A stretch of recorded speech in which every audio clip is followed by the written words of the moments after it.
कई की गीत है यूट्यूब में खूब फेमस बा। अक्सर कई के आप लोग बिरहा में गीत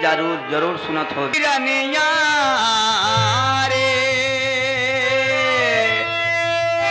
मोरी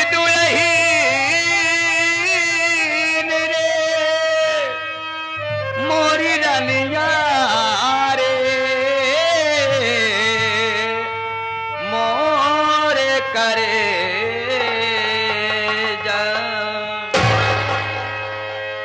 कि कुछ हम कहीं कुछ तू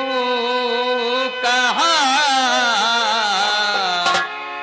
कुछ बोला बतियावाना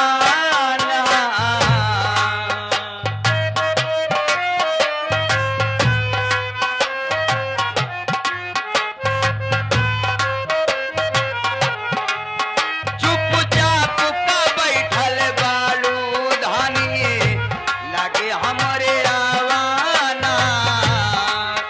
चुपचाप का बैठल बालू धानी तो दुल्हनिया कहा दिया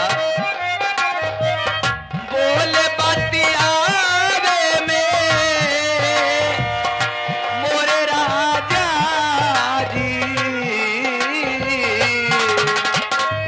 बोले बतियावे में ध्यान कर बकाए राजा आज वाली रतिया जियान कर बकाए राजा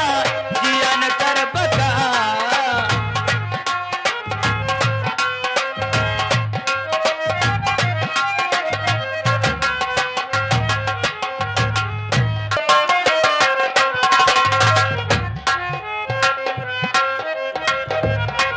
कुछ हम कही कुछ तू कहा कुछ बोला बतियावाना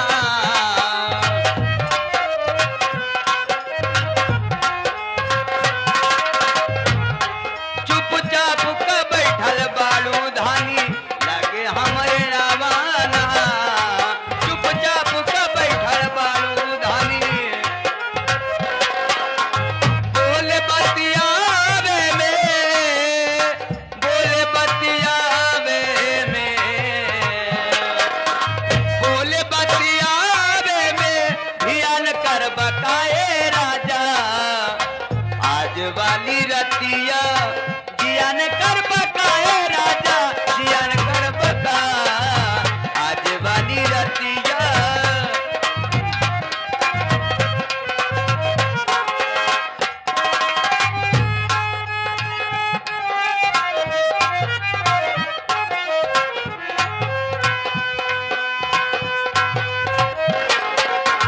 धाके जोरे जोरे